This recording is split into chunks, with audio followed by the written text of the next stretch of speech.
Debbie looking to Jared Stearns, who makes the catch and scores. What a burst! Trayvon Henderson, as advertised, touchdown Buckeyes! This is Chasing the Natty, a college fantasy football podcast.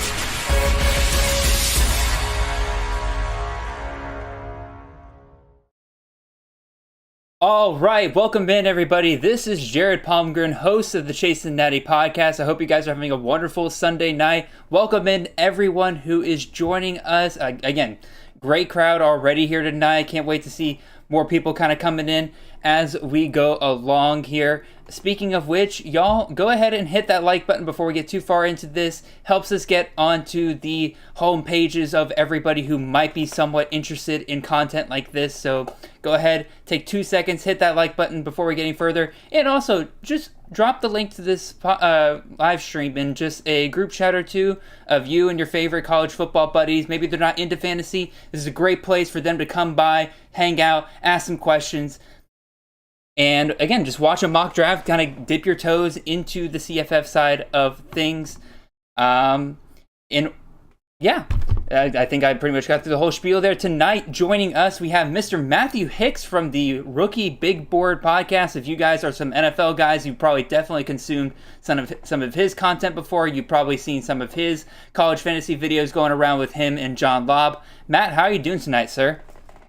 I'm doing good, Jared. I think this is the third one of these that I've participated in this off season. And I know we've been trying to sync up our schedules to make this happen live. So I'm really excited about it. I have no idea what I'm going to do when I draft this team. So I'm excited to just get into it, probably like many of the folks participating and listening. Yeah, we had ourselves a little curveball thrown at us tonight because we had an order for this draft. We all kind of had little plans as to what we thought we were going to do tonight in the draft, and then all of a sudden Fantrax decided to be Fantrax, and I couldn't change the draft order, so we just have to roll with the order that Fantrax gave us. And ironically, that gave me the 101 pick, and some people are probably looking at me right now like, oh, sure, Jared, you gave yourself the 101 pick. Y'all, I don't want the 101 pick this year in college fantasy. There's too many options to go. Typically in some years, there's a clear 101 pick you go with every single time. This year, I'm literally juggling 2 or 3 players in my mind right now. And I would rather just be if I'm going to be this early in the draft, I'd rather be the 103, 104, let some people make some decisions ahead of me, and then I could take whatever's left over. I'm not a big fan of picking out of the 101. Matt, you're at the back end of the draft. You are the 110. There you are. So, what are you thinking here? Well, originally I had the 102, which is what I drafted in last week's mock draft, and I didn't love the 102 because I didn't love how my roster ended up in a 2 QB league. I don't want to take a QB with that 102 pick because, I want either Henderson or Robinson. I want one of those running backs.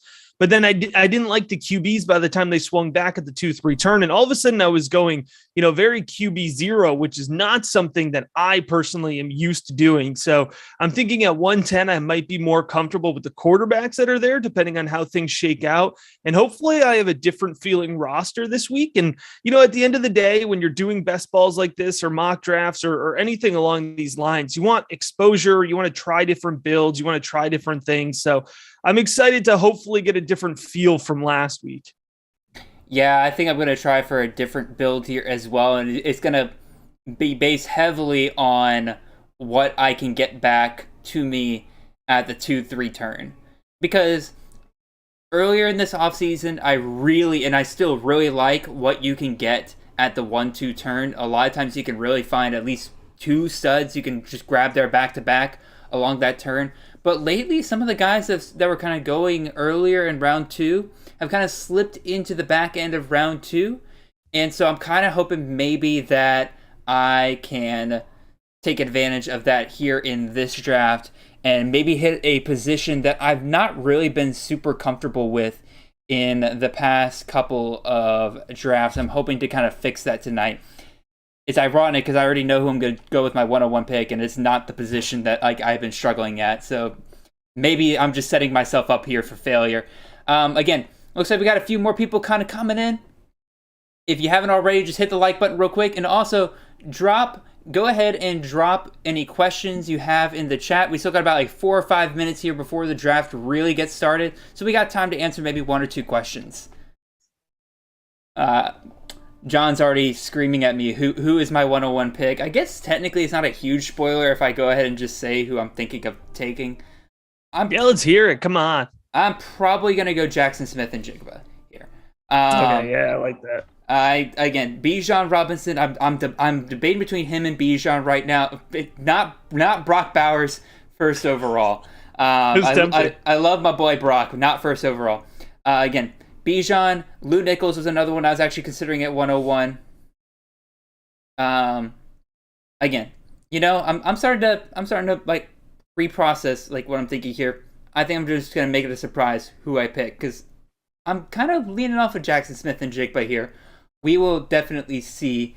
Let's see. Dawson Dunn asks, how are we feeling about Christopher Brooks at BYU? I love him. One of the surprises of depth chart season already is that we've gotten a depth chart from BYU, and it has Christopher Brooks listed as the number 1 running back, and even better, there is not an "or" attached to his name. Clear number 1 running back there at BYU. If you had Tyler Algier last year, you know exactly why that is such a big deal for him to be the clear number 1 back they're going to run with this year. Love Christopher Brooks this year. I've been grabbing him a little bit earlier now that is kind of official. What do you think, Matt? Yeah, I mean, we were kind of talking about this before we jumped on air, right? At some point, you start going into systems and who's listed at top of the depth chart, and it's a perfect fit.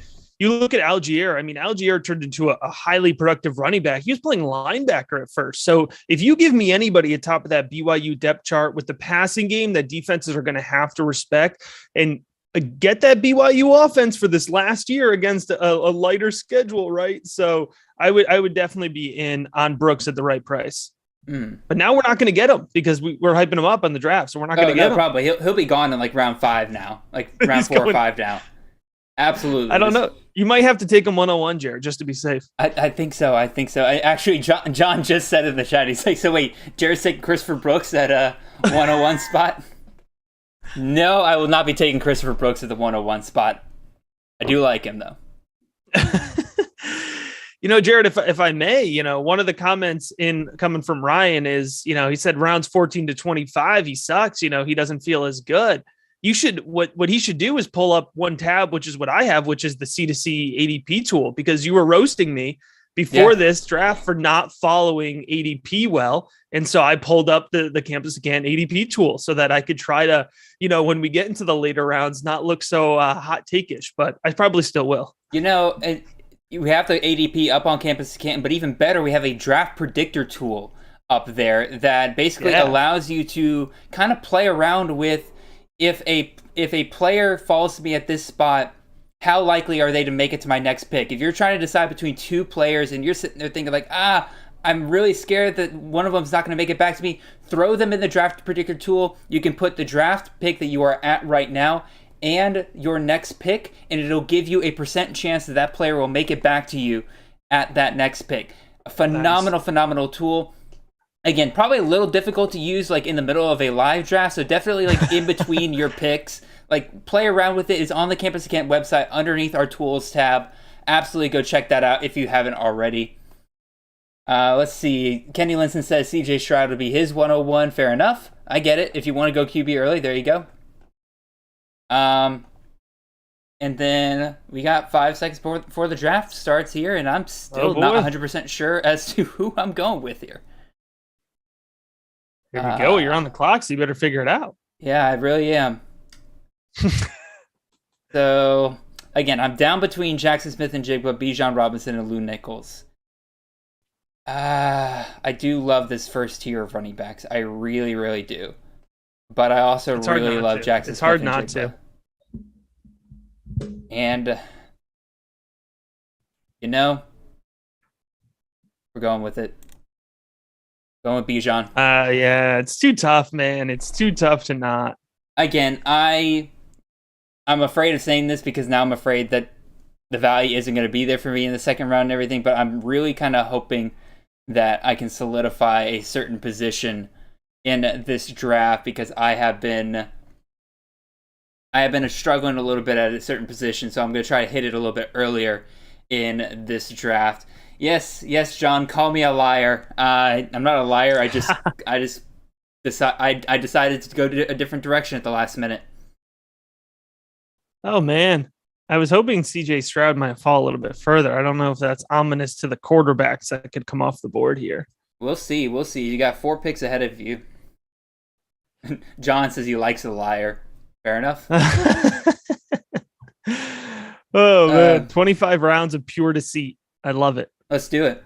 All right, so who came off the board again? CJ Stroud, Jackson Smith, and Jigba, Travion Henderson, boom, Ohio State players all off the board.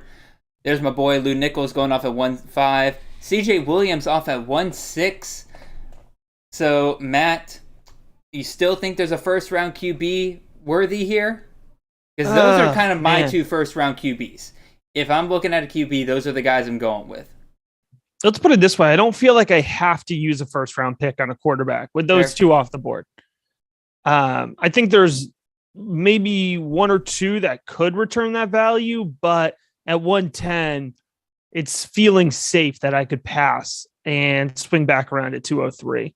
No, I got you. Especially if my guy is here. Oh, man. Oh, there's Braylon Allen off the board. Braylon Allen, good pick. Not the guy that I was watching here. Deuce Vaughn off the board. Deuce Vaughn is off the board. All right. I'm going to stick here. Back-to-back weeks, I'm going to start with the running back position. I like Rasheen Ali a ton. Yeah, there you go. That's a good pick right there. And ironically, that is pushing down, it looks like, some wide receivers right now. Oh, and there goes A.T. Perry. You know, a similar trend to last week. The wide receivers got pushed down last week as well. Yeah. So we will definitely see. I'm also really glad that I have set this whole thing up to where everyone can't see my queue down below. I will admit, Matt, when I was watching y'all, I think you and John Bob did a stream, and you had your queue just open for everybody to see, and I'm just like, all righty. I do. Yeah, I realized that I was showing that off. It's a little bit of the gamesmanship there, but oh yeah, it was quite fun. All right, Cedric Tillman. So there's 2 back-to-back wide receivers right there. We'd love to see a Vol go off the round in the first round. Yeah, absolutely. Just all of us are so in love with those Vols. All of us equally. Yes, absolutely. are really distraughtly excited about them. All righty. Come on, Ben. What's your next pick? All righty, Zach Charbonnet. Thinking hard about that Zach Charbonnet pick. Well, it took a while, but it was a good pick. We never criticized the Zach Charbonnet pick around here. And there's Xavier Worthy, not Xavier Williams. We do not stand. And Worthy was going to be the guy. Sorry, not to cut you off, but I was going to say Worthy almost maybe not take Cunningham here, but I'll stick with my plan to get a quarterback early that I like. Oh yeah, best ball Cunningham, perfection right there. Gotta love it. But if Worthy was there, I don't know. Might not have been able to pass on him. And then Hooker coming off right after Cunningham. I wonder if we're going to see a run of QBs here. Because there's another one I have on top of my mind right now that is telling me that he's probably coming off here in the second round. You would think so. Maybe we'll get a stack here at 2.6 if it's what I'm thinking you're thinking. Let's see. Also, John, I know you're listening. Great name, by the way, for your team. We and gotta win it all. That is good. That's very, very good.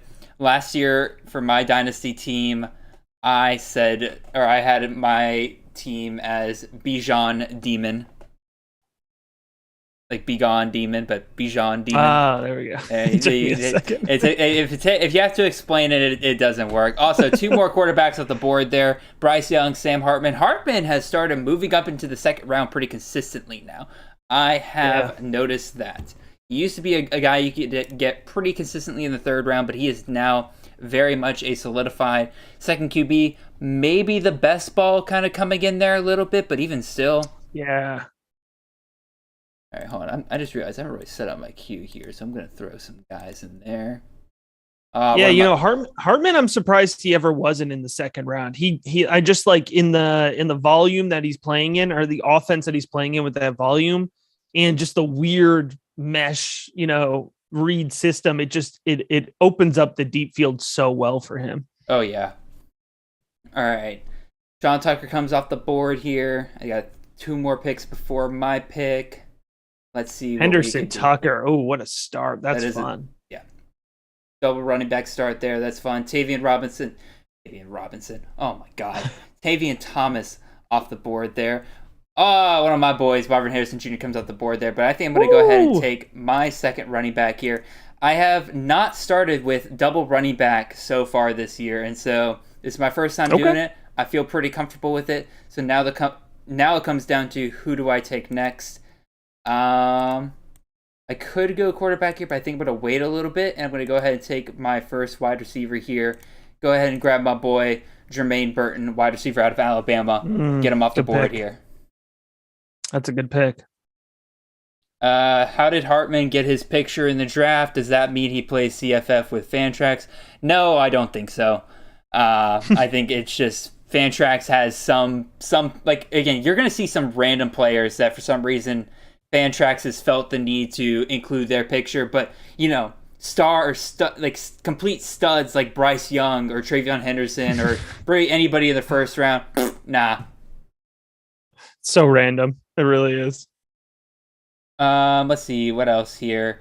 John Ludovina asks predictions on Burton and Harrell total yards and touchdowns this season. I mean, I can't give you complete numbers off the top of my head. I think Burton will be the number 1 wide receiver. He is a very speedy guy, perfectly fits that outside receiver threat for Alabama. Harrell, obviously another speedy guy, easily could run a sub 4.3 40 time by the time he gets to the combine. The thing is, to me, the Alabama receiving core is boiled down to Burton will be starting at Z. Earl is going to be starting in the slot. And the question comes down to the X. Is it going to be Ja'Cory Brooks from last year, or is it going to be Tyler Harrell? I am a personal believer in the fact that I think eventually Tyler Harrell, because of his speed, is going to be that second option there. If he can really refine his route running abilities, I think he'll easily overtake Brooks there. But also, can't ignore the fact that Brooks has some experience there. Either way, I'm not taking any of the other guys until after the 10th round. Burton is my guy to grab here in the early rounds. All right, Matt, it hasn't come back to you yet, but you got 1 pick until you. What are you kind of eyeballing here? What position? Well, I thought I wanted to attack wide receiver, but when Burton, Dell, Reed, Butte, Downs, Johnston, and Rice all go ahead of me in the round, that's a pretty rough stretch right there. It would just be chasing value here. So I think at this point I'm trying to decipher. I think I want to snag a second quarterback here on this turn, but I'm not sure I want to do it with the first pick or the second pick. Mm-hmm. Although Dylan Gabriel coming off the board kind of lowers my options a little bit. Or Meyer is still there. There's a running back I like that is still there. I don't think I've gotten... Oh, man, this is tough. Yep, and you got 30 seconds of toughness left. Talk through it here. Let's do... Oh man, no, I don't like that. You know what? I don't have any of them yet. We'll take the tight end. We'll see if it can create a run here on the turn for me. It's a little early. I feel like 4th round, I'd feel better about Meyer, but I don't have to worry about tight end. And that position stressed me out a lot in my last mock draft. No, I can honestly, late 3rd, I understand the itch to start grabbing those early tight ends again. I love my boy. The people out there know who I'm talking about when it comes to my boy. But we'll see if he makes it back here again. If we do start seeing a run at tight end, I was thinking about Will Rogers as well. That feels like a personal attack there by Baylor Bears. I know he's been listening to the mock drafts, and that's my guy. That one stings a little bit. All right. Let's this was the running back I was considering on the other side. Yeah, I'll take Shipley off the board. 4th round. I like that a lot. Yeah. I feel like Shipley is really undervalued right now. And it's to the point where I'm like, do I not fully understand the Clemson offense? Because he was really efficient when he was on the field last year. Well, that's the thing, actually. I've been listening. I'll plug a pod here. The Hero RB show that Campus Canton's been putting out every Thursday. He actually did he did a deep dive on Will Shipley the other day. Actually talked about how Shipley actually isn't that efficient running between the tackles and everything. Like it seems like he was the better guy, but it was more about him out-athleting people on the edge. But when you ask him to kind of run up the gut, he actually isn't much better, if not a little worse, than guys like Kobe Pace on the roster and Phil Maffa and stuff like that. So I still think I believe that. He's still going to be the guy, I think. But I think that he's now being kind of appropriately valued in like the 3rd, 4th round. I was on him as a 2nd round pick when the offseason first started, but like I've been kind of persuaded that, 3rd, 4th round feels a little bit more right for him. Yeah, and it's the pass catching for me, right? I mean, we had pretty good pass catching in a limited offense. We could put it that way. Yep. So hopefully, if you're going to project the Clemson offense up, hopefully there's more volume there. That's what I'm banking on with Shipley, at least. Oh, yeah.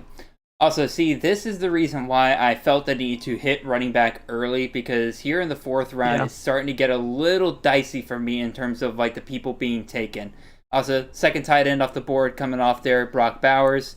We will definitely see what transpires here coming down the stretch.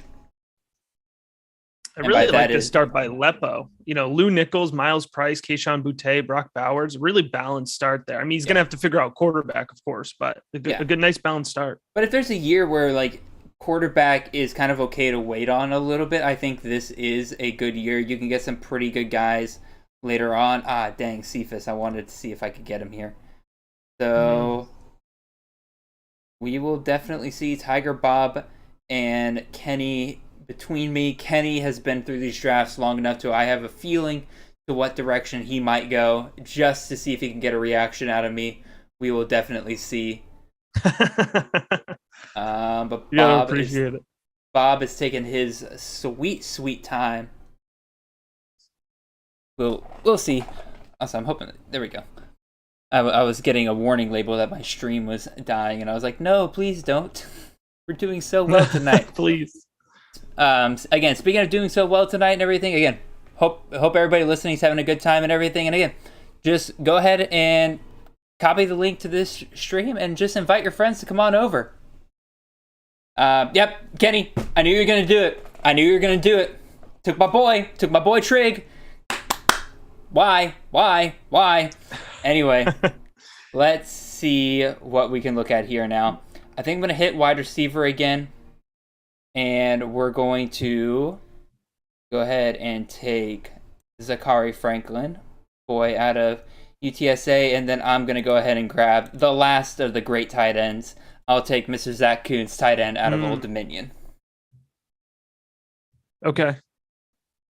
Is it a pretty steep drop off for you after this point? Pretty steep drop off in terms of tight end. I'm like my strategy throughout the entire year has been, if there is one out of the top 4 tight ends still available by the time it gets to my pick, I will be taking them with my pick. It has earned me a great deal of shares of Michael Trigg and Zach Kuntz, because you never see Brock Bowers or Michael Meyer be that 4th tight end. But I feel pretty comfortable. Again, Kuntz got just an absurd amount of targets last year. I think it was like 112 targets as a tight end. I really hope they keep that going this year, because otherwise, Kenny, that's a good pick right there. I was considering Chris Thornton over Zachary Franklin, but I ended up going Zachary Franklin.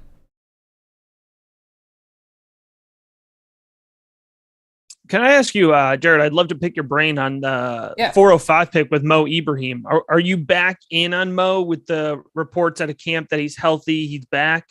So here's what I've been telling people with Mo, because I've actually gotten this question quite a bit. And like I get it, because again, he's cleared, he's back, so is Trayshawn Potts. I think we're leaning towards they're probably going to split the carries a lot more than they have in the past, especially when you have two experienced guys in Ibrahim and Potts. Mm-hmm. Here's my deal with Ibrahim. It's not so much what round you take him in. To me, it's what number running back is he off the board for your team. So, like, with John's team here, he took me Ibrahim as his second running back. I don't like that. Ibrahim is not going to be a guy that I want to rely on as one of my starting guys. And when you're in these early rounds, you are taking the guys that you think are going to be starting for you on a week-to-week basis. Ibrahim, there's just a little too much risk there with him to where I feel much more comfortable grabbing him as my third or fourth running back. And maybe that involves a heavy running back start. But like I think last week or 2 weeks ago, he was still on the board in like the 8th round. He's like my fourth running back. And I'm like, you know what? I'll take the shot on him. The shot on him. If he doesn't work out, it's my fourth running back. I wasn't planning on relying on him anyway. But if he hits, holy crap, he's going to be incredible. Yeah, I think that's a really good point. It's so interesting. I mean, it was a easy first round pick last year, right? And then when he was that first game, I mean, he looked like he was worth the 101, but you just never know coming back off that injury, and you can't assume the offense is just going to come out and be the exact same. Yep. But at the same point, you don't want Brock. Or not Brock. Oh gosh, why is his name? He's coming back for his like 38th year in the 5th round. Western Kentucky. I like that. The Hilltoppers. I mean, I like Joshua You don't want Simon, Tanner but Morgan throwing the ball too much. That's who I was. Gosh, I was confusing him with Brock Purdy there. Similar distaste. Understandable. I feel like he could have waited on Josh Simon just a little bit there. Typically, you don't really see him going off the board in these top 5 tight ends, but I think one of the hardest things to do, and why I like doing mock drafts so much, it's hard to like isolate yourself from reacting to the runs on the board. Yes, and so it takes a good deal of practice to say, all right, don't panic on the tight end. Let's sit there. Let's just wait till round 10 or 12 because we're going to be able to take 2 or 3 shots at it. You got to think about how big these tiers are in your mind. Because, like, for me, exactly, if I miss out on the top 4 tight ends, I'm going to wait a while at tight end for the most part. Unless I get some serious value, in my opinion. Because, like, Marshawn Ford's been going a little bit later. And I think he's a pretty good value once you get past, like, round 10. But that second tier of tight end is just so massive for me that I'm willing to wait a good while. And so, again, I think, let's see, who else came off the board here? Matt Kippenhammer, that's a good pick. Tank Bigsby, that's a pretty good pick. Oh, that's your pick, Matt. What? Tell us about Tank Bigsby. Oh, well, I had Mordecai in the queue. I wish I had taken him instead now. Tank, I think, this is actually a reaction. Last week, I had Tank queued up. And remember, I took Singleton in the 6th, I think. And then I couldn't get Bigsby. I took Singleton in the 5th. I couldn't get Bigsby in the 6th. So I had to get him this round. When I look at Bigsby, I see somebody who just, the Auburn offense has a chance to take a nice step forward this year. And Bigsby, doing his summer scouting, it's all there. He's just got to put it together. And so in the 5th round, I see a guy who's going to get volume. His offense should take a small step forward this year. And if it comes together right, we could be looking at a really high producer for the 5th round. And at the end of the day, somebody week in and week out is going to be out on the field for 15 to 20 touches if healthy. So in the 5th round, that's a pretty good floor for me. See, again, I'm worried about Auburn this year. First of all, they somehow downgraded at QB from Bo Nix, which is a very impressive thing to do. Whoa.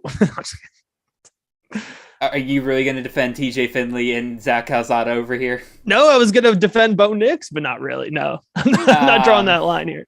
But now, granted, you could also say that's a benefit for Tank Bigsby because that probably means they're going to have to rely on him a little bit more. But also, I see a team that even when he was supposed to be the guy last year, people were taking him in like the 2nd round. I hate you so much. I was looking at the board and I was like, what's Ewer still doing on the board? He was being taken like the 2nd round last year, heck, in the 1st round sometimes. And he ended as the RB44. They don't know how to utilize him well. He's a good receiving back. I don't understand why these coaches don't understand that he's really good out of the backfield catching balls. I don't know why they aren't throwing the ball to him so much more. Again, Can Baylor I just Bears tell in you, the like, chat says I hate his nickname. His nickname is not appropriate. I get it because he runs guys over. It's his contact balance. But when I think of Tank, I think of like the fridge, right? Like 240, can only run in the middle. He's way more athletic and versatile than his nickname gives him credit for. You know, I was gonna go quarterback there, especially if viewers fell to me there. But Matt, you took my guy there, so I think I'm gonna have to wait on QB just a little bit longer. And I gotta tell you, I was looking downboard further, and it's always good to have your rankings pulled up. And I was like, wait a second, is this guy? Because the guy who just came off the board, 6'6", Cam Ward, is who I was thinking of. Yep, I was thinking about him. But then too. I looked and I said, Ewers is about 5 spots higher. Yep. Oh, Knighton coming off at 6'5". I don't think I've been. He used to go off really early at the beginning of this offseason, but I think people kind of backed off a little bit on the Miami offense because I think people have started to. Also, I feel bad. I just realized I'm picking on John's pick again. Sorry, John. I don't mean to keep picking on you, man. But it provides some good discussions, like why has Knighton fallen a little bit in other drafts, and a lot of that has to do with, again, they brought in Henry Parrish from Ole Miss. And a lot of people are kind of worried about the fact that he is somebody that only got the volume that he got because literally everybody else in that room was injured. Mm-hmm. So I understand kind of the concern around him, but I don't know. Oh, Jaden Bray comes off the board. That hurt my soul just a little bit there. Hurt my soul just a little bit. I struggle with the whole Miami offense. There's some, Cristobal, we had questions about his offensive scheme at Oregon, if he was really getting the most out of his talented players. We have a new overall coaching staff. I like the OC hire, but there's just so many questions. There's some offenses that I'm comfortable waiting back and saying, you know what, let's wait a year, right? Let's let somebody else take that risk. And that's where I'm at on Knighton. It's particularly in the running game with Miami. I'm like, let's just sit back and let somebody else take that risk. No, I totally get that. Speaking of fun risk and everything like that, I have once again passed on quarterback here. And what I have now done, and I'm letting everybody know right now, I will be taking 2 quarterbacks on this next picks because I have just loaded up my queue with a crap ton of quarterbacks that I really kind of like this late. It's 21 picks until my next turn, but I have a feeling I'm going to like at least 2 of the quarterbacks that fall back to me, and I'm just letting everybody know that. One of them was Frank Harris, and he comes off the board immediately, so this is about to be fun for me. Also, Frank I took Brooks before any of you vultures could take him. Yeah, I did see that. You weren't taking the chance there. Nope. You could have had the stack though. That sweet Roadrunner stack. That's tough. I could have had the stack, but also, Harris was one of those I thought would fall a little bit later.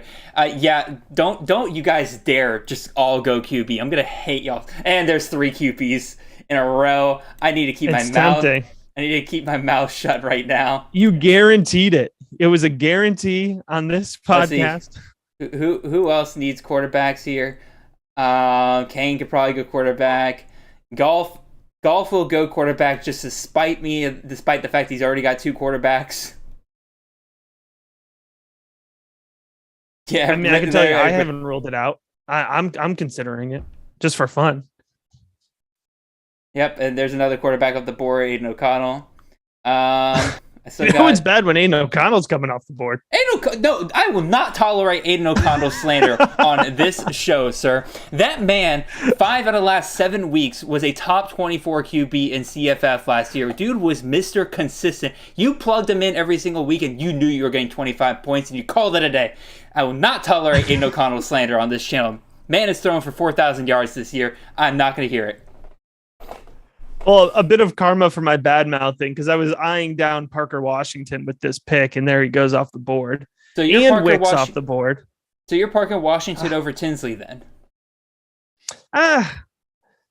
Yes, I'd like both, but here, let me make this pick, and then make your pick. Make a pick. Yeah, I'll make my pick first, and I'm tilting a little bit here. Oh man. You're tilting. I just manufactured a quarterback run over here from everybody listening. Well, in my defense, you did that one to yourself. I did. Oh boy.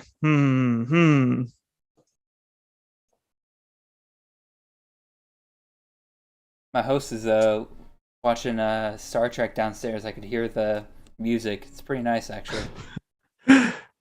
Oh man. Joke's on you, suckers. I've loaded up with more quarterbacks in my queue. 3 seconds, sir. 3 seconds. I know. I didn't like that pick. It's a fine pick. It's an upside pick. But as your first receiver off the board, I have to question it. Yeah. I got to be honest. I typed in the other Cobbs into the queue and couldn't find them, and then I ran out of time. And you mean Stephon Cobbs, who went off in the 4th round? Yes, that's exactly what I mean. So that's quite honestly what happened there. To Parker Washington, you know what? And this is what I would call like a blind spot of me as a CFF player, because there goes Tinsley. I do so much Devy. I was watching Parker Washington film this weekend, and I loved everything about his film, and I could just see him stepping into that Jahan Dotson, KJ Hamler, like they like to pick the guy and just feed him, and the skill set just worked. So it's a little bit of a blind spot there, but I kind of just went with it. No, absolutely fair. You're back on the clock here. Where are you going with this? I imagine you're going receiver. Just going to keep tilting. Probably. Keep tilting until you're upside down. Seriously, that's what we're getting to. We're just going to go to the Southwest for this round. Okay, this is perfect actually, because I think I can't remember who asked at the very beginning of the chat, but somebody asked about Jacob Cowing, and I forgot to go back to that question. So, what do you think about Jacob Cowing? Yeah, I mean, here's what it is with Cowing, right? You have a talented player that's shown the ability to dominate in a market, and you have Arizona, who has the ability for a player to come in and be the dude. And then you have, if I'm right, it's Delora that is. I don't think he's in a battle, right? I think he has that job. I'd say it's like a 75% chance that he'll start week 1. Noah Fafita, the freshman, is kind of interesting. He's a short little guy. He's like 5'9", but he's interesting. Yes, I did. I now that you said that, I've heard some reports about him just like lighting it up despite his height.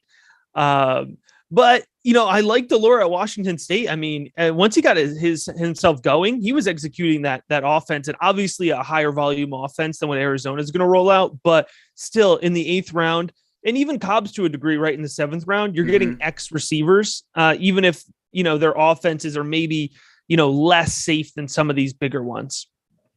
No, absolutely fair. And I do like, dude, there's so many freshmen at Arizona that are actually kind of interesting. Because you got the quarterback Fafita, but Tatoria McMillan, I like him quite a bit there this year. Big, tall guy, very different kind of receiver than Jacob Cowing is, so they're probably both going to play this year. They got 2 running backs, Rayshawn Luke and Jonah Coleman, I think are likely going to get some carries, or going to get plenty of play this year. And then they got a tight end, Keon Burnett, like him quite a bit.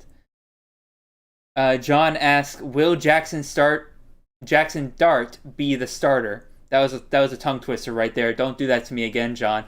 I think Dart likely starts week 1. I think we're putting almost a little too much stock into his spring game performance.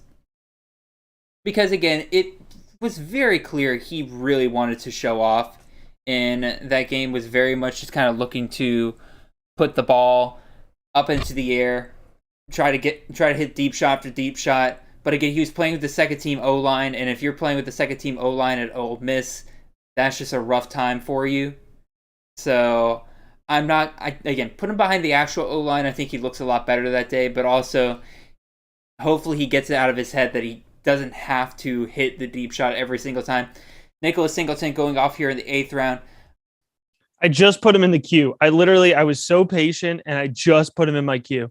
I like that a lot better because, again, he's the 4th quarterback off the board. You're not relying on him to be a guy that you're starting for. Alrighty, it has made it back to me, and believe it or not, there are still quarterbacks in my queue despite all of you vultures trying your best to deplete my queue. Some solid quarterbacks. Some very solid quarterbacks, including one, Mr. Garrett Schrader at Syracuse. Yep, that was the one. I was like, what is he doing still on the board? And let me double check. All right, he has a bye week of week 6, so I'm going to try to not pick a quarterback with a bye week of week 6. I think I'm going to hit 2 dual threat quarterbacks here that I really, really like.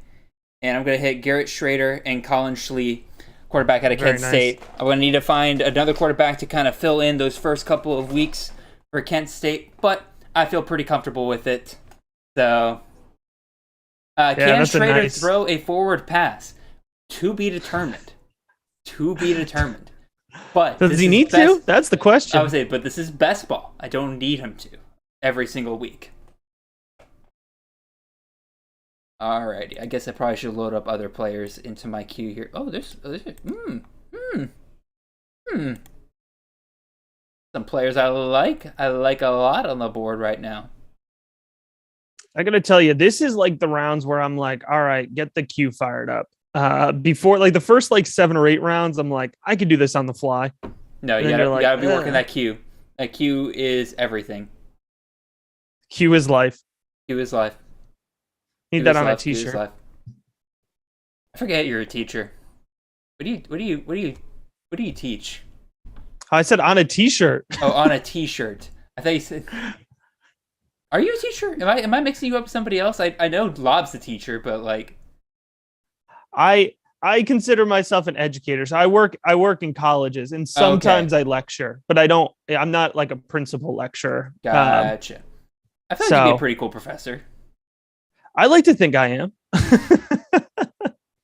I like to think I am. I don't know. I'd have to check, maybe rate my professor to see how they feel about it. But I'll tell you, I did get a positive comment on my course on Reddit once, which there you go. A positive comment on Reddit is worth every piece of assessment data that you could find. Hell yeah, dude. Was it on your university subreddit, or was it like just one you found in the wild? It was like a sub. I launched a new course. And so, students will often, start, is this course legit? Is it good? And so I looked at the course looking for feedback on how to improve. And they were like, this is the best professor. This is the professor you want for this section. I was like, oh, heck yeah. All right. Yeah, I love that. We take our W's where we can. Oh, hell yeah, dude.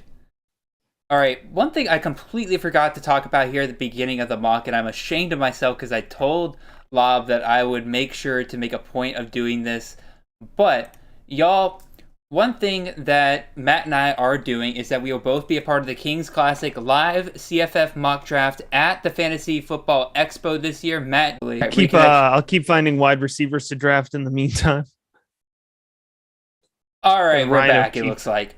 All right. This time around. Let me start this again. Matt, we'll get to your pick in a second, but Matt and I are going to be part of the CFF Kings Classic draft, the live draft happening at the Fantasy Football Expo this year. But part of that is that we are raising money for a charity in it, and we are raising money for the St. Jude's Children's Hospital. I got a link here I'm going to drop into the chat here. Y'all, if you're watching this and everything, just go and drop like $5, $10, or just however much money that you can possibly get. Again, fantasy is wonderful. We love playing it, but it's even better when we can do it for a great cause. It's St. Jude's. I don't know if anybody's ever really had a problem with St. Jude's. Dropping a link down there. Again, just go there, drop whatever you can, help us out to reach our goal. I think we're about halfway to reaching our goal, if I remember correctly. Last time I checked, Matt, you might know a little bit better about that. They were well on our way, but certainly could use some more help. All right, Matt, you took Ryan O'Keefe. I like that here in the 9th round. Ryan O'Keefe is like the guy, there's just some players that just like burn in your brain. Like They're just stuck there. Ryan O'Keefe was just my like plug him into my DFS every single week last year because he was like minimum price and just always got 10 targets. So whenever I can get him in like the 8 to 12 range, I'm all about it. And you're back on the clock here. Are you going to take another wide receiver? Are you going to keep the wide receiver run going here? Or? Yeah, I think so. I got to go with Hazelwood here. Nice. A few, probably 3 wide receivers I was comfortable with there, and I don't have any Hazelwood exposure yet, so I figured let's just sprinkle some in there. Gotcha. I'm removing a few people from my queue because I realized that my is the stream. You don't want to go 2 more QBs here at the turn? Just keep it rolling? I could probably do another quarterback here. Man, Brad Roberts, that's a risky pick now because again we have no clue what his health is looking like right now because I don't know whether to believe his coach or not. Oh, Chris Smith, that's a good pick right there. All right, so I'm thinking again. You joked about me going 2 more QBs here, but I'm kind of liking some of the QB value. It's not a here. bad plan. So because you could forget about the position for a while. I could, but there are some running backs that I really like here. Millen was one of them I was looking at, so that's a little unfortunate. But I got 2 more quarterbacks here in my queue that if they make it to me, I'll probably take them. One of whom is being criminally undervalued, I think, right now, and I hate saying that because I've dunked on him so much over the past couple of years. But Marcus Cooper's a good pick right there. But like I went back to last year, and I forgot just how good of a year he had, and now he's in an even better situation, in my opinion, in a team that loves to. Again, I should shut up. Because I kind of want to see if I can get him on this way back. We will. Well, see. Now I'm on the hook, man. I'm on the edge of my seat. All right, Tyjae Spears is a good pick. All right, let's go with some more dual threat guys here. Let's go ahead and get KJ Jefferson, quarterback out of Arkansas, like that, like his upside right there. And let me double check my running backs here. Make sure I'm not drafting a guy that is on the same bye week as them. I am not. I'm between 2 guys here, one of whom I'm surprised he's still available this late, but I'm going to go ahead and take my guy, mostly because, 1, he's my guy, but also 2, he doesn't have 2 bye weeks, and I'll go ahead and take my guy, Dedrick Parson here, running back out of Hawaii. John Lobb in the chat. Welcome, sir. Oh, look at that. John couldn't go a Sunday without me. Oh, no. Never. Jefferson was in my queue. I thought I'd get a nice little Arkansas stack, but I was thwarted. You were thwarted. Sorry, I needed to get some dual threat quarterbacks. Daywood, no! I was hoping he would continue to fall. Daywood is one of my favorite values right now because again, we're all locked in on Malachi Corley. People forget that Daywood had more receiving yards than him last year. I think he's absolutely a lock to overtake or to take over for Mitchell Tinsley on the outside there. Great value there. Chase Brown was the other running back I was looking at over Dedrick Parson. I think that's an incredible value there in the 11th round. Brandon, I assume that this is Brandon Campbell, not Alton McCaskill.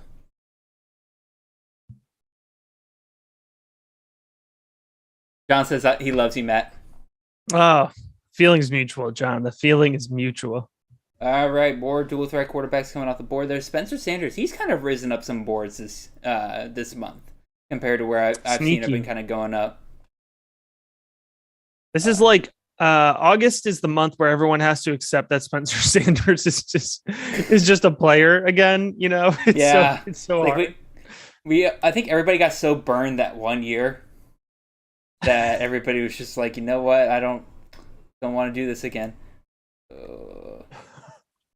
You're like, he just keeps pulling me back in. Keeps pulling me back in. All right, we're probably gonna avoid one of these. Oh, Jeff Sims. A Jeff Sims sighting. It is a Jeff Sims sighting. It's been a minute since I've seen him, but, dual threat guy. I don't blame it. Logan Bonner. There's your third quarterback off the board. What do you like about Logan Bonner? I like that he's throwing the ball to Brian Cobbs. There you go. Fair point. Get that sack. Yeah, exactly. Bonner was one of those guys where I didn't realize just how good the Utah State offense was under a brand new head coach last year. And Bonner's coming back for his 23rd college football season. So I like that experience when I see it. Mm-hmm. Absolutely fair. So I'll ask you, you got Brian Cobbs, you got Logan Bonner. Are you thinking about maybe going for the other wide receiver there at Utah State? You got Justin McGriff still on the board? I don't. Wide receivers not in play with this next pick, but potentially further down board. George Haloney was in play. That was an option. Went off the board here at 11-12. If we could not take the other guys in my queue, that would be helpful. Hey, you got 2 more picks. Hopefully they don't take your guys there. Yeah, I got 4 guys in the queue. So mathematically I'm safe, but not everybody in the queue is equal right now. No, I get it. There's one of my guys here who I want at 12-3. Van Dyke was in my queue. He was not the guy I wanted. But it does make Watson was not in my queue. I'm gonna go with another one of my quarterbacks here in Tagovailoa. Remember how I said that you and John draft very similarly? We love Tagovailoa. We are big on Talia. All right, we ride that wave together. What do you think about Chris Rodriguez coming off here in the 12th round? This is a guy that was going in the 4th round, but man, all those rumors about a suspension, all that jazz. Do you think you like grabbing him here in the 12th? And that is Justin's 4th running back that he is taken today. What do you think about that, Matt? I think it's fine. I mean, in the 12th round, anybody can miss. You know what I mean? So I'm fine with taking somebody who would have led the SEC in rushing if healthy last year, right? He was on pace for that. And of course, Tyler Beatty swooped in at the end. But, looking at the other running backs, Bowser makes me nervous, but I really like that EJ Smith pick in the 9th. But again, there's a little bit of risk there. So Justin's team could smash at running back, or, we could be looking at potentially some depth issues. So it'll be interesting to see how his roster plays out. No, absolutely fair. Brandon, love Shavon Cordero. He has finally kind of really appeared on people's radars. I think people have finally understood that there's a lot of potential in that San Jose State offense this year. They brought in some really, really good pieces this year. Like that pick quite a bit there. Another dual threat guy. All right, we got some tight ends coming off the board here, and some tight ends are still on the board that, I'm kind of surprised. So, part of me is kind of thinking of, okay, there goes Ford. Yeah, part of me was, nope, okay. Nope, there he goes. I'm going to take the other quarterback here. And this is my 4th quarterback in 5 picks, but guys, Adrian Martinez is being criminally underrated at Kansas State right now. Dude had an absolutely bonkers year last year, kind of tapered off a little bit towards the end.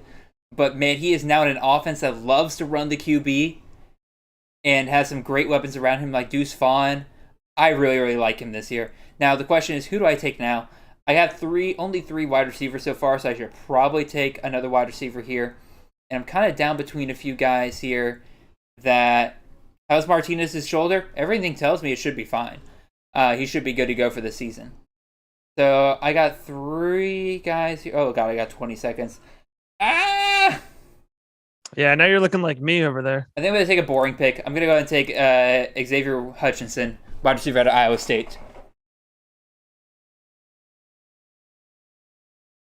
Another guy who's just been around. He's just been around, but we know he's going to be the top target at Iowa State this year. No reason to expect him not to be.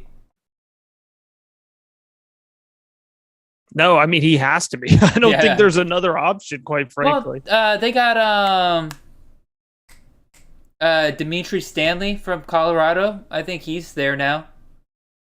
Okay. And then there's a Shrink's back. Good. There we go. There's a freshman there this year that I don't think he'll probably be a stud this year, but his name's Greg Gaines. I like him quite a bit there at Iowa State. The real question is, what does Hunter Deckers look like? Because that's the kind of the unknown that none of us really know. Could it get much worse? Brock Purdy was pretty bad at the times last year. Brock Purdy is pretty bad. He's pretty bad. I will give you that. And he's in the NFL, technically. Yeah, technically. Mr. Irrelevant. By all technical definitions, he is there. By all technical definitions. Webster's dictionary would define him as in the NFL. In the NFL. I can make a political joke there, but I'm not going to. Probably for the best. Probably for the best. Not going to go there. All right, I'm trying to think who...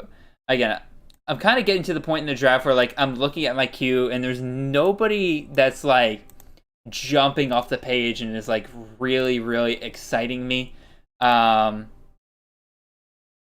looking at one position that I'm thinking is probably going to be where I go on this next turn. But again, it's just such a forever and a half when you're sitting here on the turn. Turn is tough. Sam Pinckney, that's a good pick right there. I think I can probably cool it on QB for a while, though. Yeah. 4. I think we both have 4 through the first 12 rounds. That feels like plenty. Yeah. But again, maybe add one more at the end. I kind of like, though, this strategy. Like, I typically like grabbing a top guy, but I do kind of like this where it's like focus on all the skill positions first and then just hammer it right here in these kind of middle rounds and just get your 4 guys for this, all Jared? in the same tier. Oh, wait. What are you doing, Matt? We got to do it for the Hey, there he is. I would have lost the bet on what round you would have taken him in because you, my friend, have you single-handedly drove up Marx's ADP last month. But now it looks like you've learned your lesson and see that you can wait on him quite a bit further than you were taking him at first. That was my favorite comment. They were like, "What did I miss at a camp that Marks jumped up?" And you were like, "Nothing. You missed absolutely nothing. You missed nothing. It's just Matt."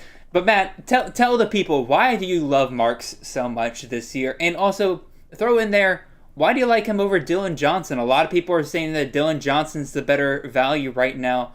Why do you love Marks? It's the targets. It's for when you can get a running back who has consistently been getting 70 plus targets a season, and he's playing in the air raid offense. So that's only going to continue as we get into our third year of Mike Leach's air raid offense. That's when the playmakers are really starting to build up around him. And I'm a big fan of Will Rogers. Rogers loves Marks, and Mississippi State is going to be playing from behind in 90% of their conference games at any point in time. So they're just going to be throwing the ball. So I want the running back who's going to be catching the ball, not running the ball. Yeah, no, fair enough. Again, the argument against Marks is that Dylan Johnson was just more efficient on his touches last year. Again, the few touches but you're also 100% right that Marks, in terms of receiving back, absolutely the go-to guy out of those two. You just picked up Carson Steele. What do you like about Carson Steele? I like Carson Steele that he's high enough in my rankings, and he was just that guy hanging around on the board, to be quite honest. So we're looking at a bell cow MAC running back. I mean, that's enough for me in the 14th round, right? Yeah, no, that's good enough for me, as far as I'm concerned. Sometimes I overanalyze, and sometimes I'm like, there's about 15 backs here who went, maybe not 15. There's probably about 10 backs here who are technically behind Carson Steele in my rankings. Gotcha. No, fair enough. So the Ben's Baylor Bears, just said in the chat that you sniped him on Marks. Would you have been okay, Matt, if you weren't able to get Marks in this? Like, would you? I feel like it just would have been an absolute devastation to the brand. I don't know what I would have done. But I know, you know what? If anybody took him, I know Baylor Bear listens into me and John's shows. So I would have felt like I at least contributed to that Marks pick in some way. No, fair enough. I will give you that. All right, I'm trying to see again. I'm trying my best to keep track of bye weeks. If you've listened to this pod long enough, you know that I am pretty notorious for forgetting about that.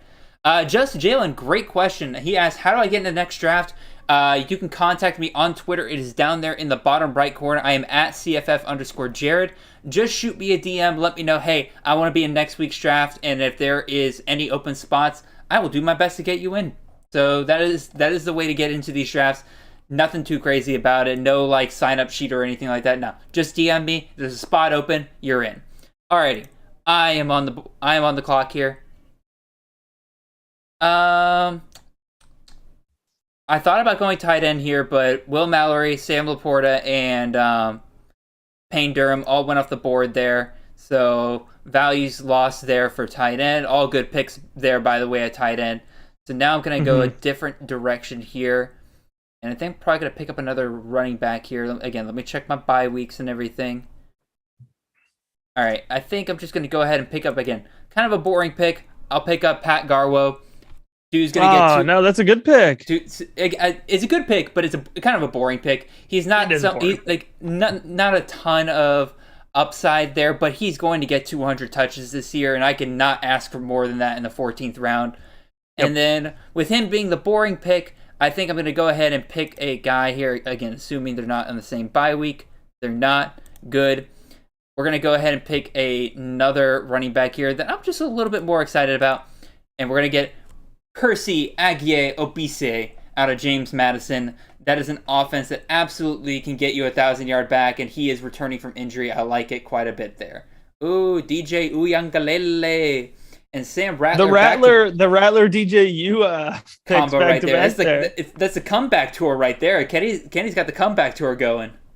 Yeah, Kenny's 2021 draft grade would be super high right now. It's actually funny. Kenny put in the chat, he said, remember this mock when I make my next two picks.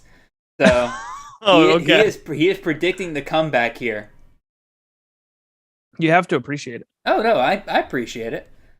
Again, I love when people do something fun, or especially if they're on a turn, you just do something kind of fun where you just double tap two guys real quick and you're just like, boom. Love it. Like two App State running backs? Like two App State running backs, like Kimber Peoples and Nate Noel. Love that from Bob right there. Perfection. I did a couple of weeks ago, I double tapped JoJo Earl and Tyler Harrell. I think I did once where I double tapped the two San Jose State wide receivers. It was Elijah Cooks and Justin Lockhart. I double tapped them in one of my drafts. Again, there's some fun. Again, I don't love the turn, but there's some fun stuff you can do with the turn.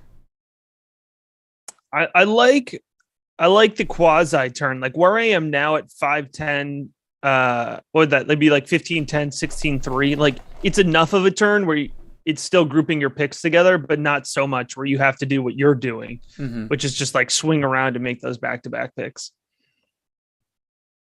So Kenny has some pretty interesting logic when it comes to that DJ Spencer stack right there. And I kind of get where he's coming from, where he says, like, if we were guaranteed them to have a comeback this year, they would both probably be like first, second round quarterbacks. So like I kind of get where he's coming from. And again, if those are that's his third and fourth quarterback off the board and everything, yeah, shoot for the stars, man. You're not relying on them week to week. I'm in on Spencer Rattler. The only question is how much is South Carolina going to look to push the ball through the air? True. But I think we've given up on Spencer. And I was the Spencer Rattler hater, but I think we've written him off sooner than we've necessarily should. DJU, I have no idea, but I also wouldn't be shocked if he bounces back too. So it's not bad at all. It's just a funny pairing there. No, yeah. Let's see. And my queue is getting decimated. I had Mumfield, Egbuka, and Whaley all sitting there. Oh man, you could have gone that. No, but you don't have Will Rogers. No, I don't have Will Rogers, so that's why I was gonna probably fade him. But I thought I could get Egbuka in the next round. That's why I was gonna sit there. Up to Mississippi State wide receivers back to back right there. Interesting. We sparked the Bulldogs offense talk here. A little bit, looks like. Thayer Thomas out of NC State. Dante Demas. Again, or it's your pick. I'll let you talk. Well, I know the injury. There's been a little bit of injury news coming off of him, so a little hesitation there. But I have Talia in the 12th, so I like that pairing. And Demas, man, I mean, he is just an absolute monster. So my hope with him is that they're able to get him more targets in the red zone this year, and that'll bump him up a little bit. But it's a little bit of a risky pick just because he's going to be splitting with Jarrett for sure. No, absolutely. You're back on the clock here. You took a tight end. Ezekiel, system pick, or system pick. Fair point. Yeah, nothing too sharp on that.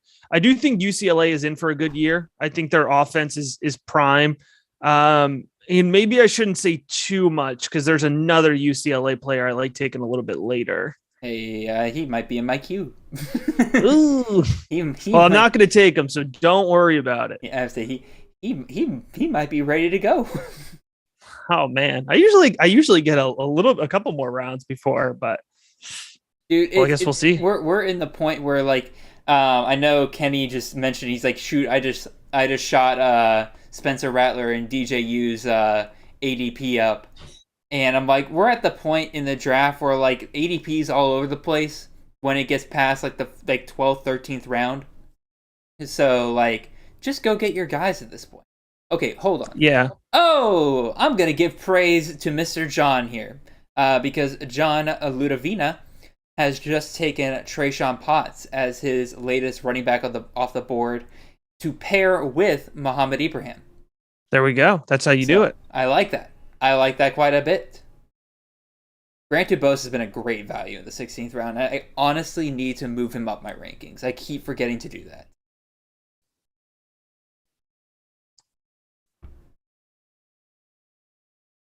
Alrighty. Carl Milok is picking here. Also, by the way, Ben is screaming, "Why do you keep sniping him?" Oh no, Eric Gray. Oh, Brooks comes off the board there. That's a good pick right there. 16th round. I thought I had time on Eric Gray. You always think you have time. Okay. That's sad. Alrighty. I'm in a position of need here. Do I... Do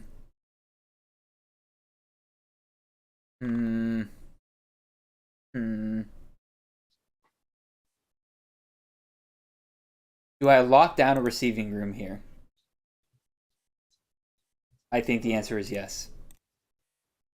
I'm going to take Melquan Stovall.